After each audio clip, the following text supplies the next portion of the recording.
Dhaka medical college হাসপাতালে আছেন reporter Haider Ali এবং বরিশাল সদর হাসপাতালে আছেন অপূর্ব অপু। সরাসরি শুরুতে যাচ্ছি হায়দারের কাছে। নার্সদের এক দফা দাবি আদায়ের সারা দেশের সব সরকারি বেসরকারি হাসপাতালের যে কর্মবিরতি, সেই কর্মবিরতি চলছে। সকাল 9টা থেকে তাদের এই কর্মবিরতি শুরু হয়, এটি চলার কথা রয়েছে দুপুর 1টা পর্যন্ত।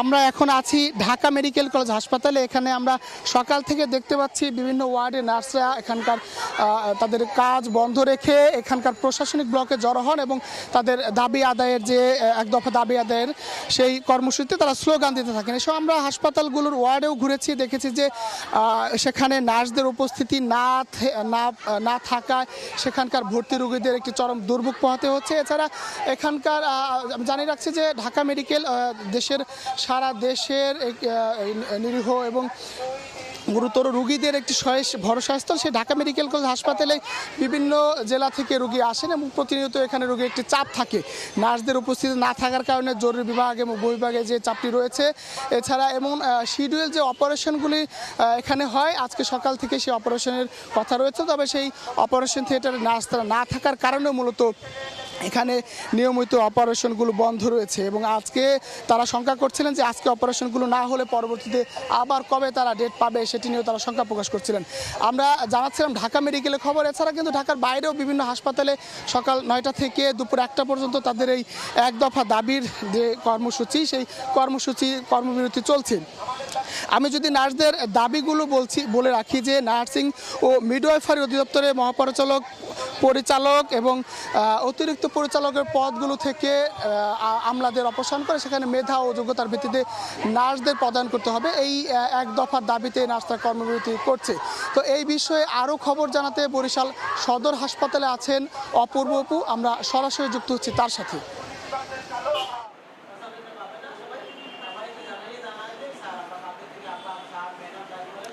কেন্দ্রীয় কর্মসূচির অংশ হিসেবে বরিশালেও নার্সরা সকাল 9টা থেকে এখানে কর্মবিরতি শুরু করেছেন এবং দুপুর 1টা পর্যন্ত এই কর্মবিরতি চলবে বলে জানিয়েছেন এখানকার আন্দোলনকারীরা।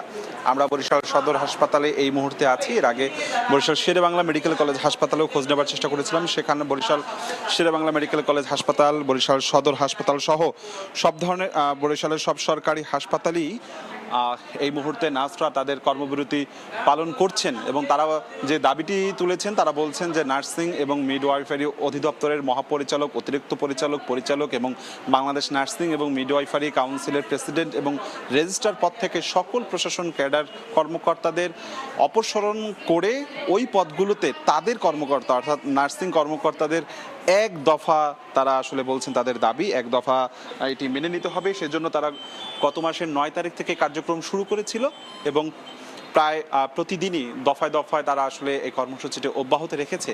তারা এই মুহূর্তে আমি যে ছবিটি দেখছেন সদর হাসপাতালের একটি কনফারেন্স রুমে, শীততাপ নিয়ন্ত্রিত এই রুমে বসে তারা তাদের আন্দোলনটি চালাচ্ছেন।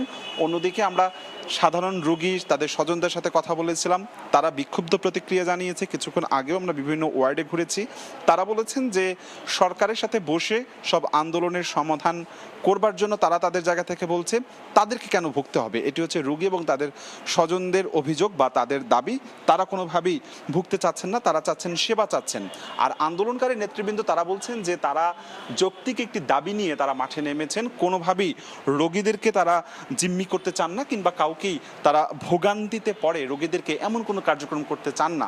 সেজন্য দিনের একটি নির্দিষ্ট সময় অর্থাৎ আজকে যেমনটি চালিয়েছে সকাল 9টা থেকে দুপুর 1টা পর্যন্ত, এই সময়টিতে তারা তাদের আন্দোলন কর্মসূচি চালিয়ে যাচ্ছেন। যতক্ষণ পর্যন্ত দাবি আদায় না হবে ততক্ষণ পর্যন্ত এই ধরনের শান্তিপূর্ণ আন্দোলন তারা চালাবেন বলে ঘোষণা দিয়েছে। বরিশাল থেকে নার্সদের কর্মবিরতির আপাতত আমার কাছে এতটুকু খবর ছিল। সরাসরি যুক্ত ছিলাম ঢাকা মেডিকেল কলেজ হাসপাতাল এবং বরিশাল সদর হাসপাতাল থেকে।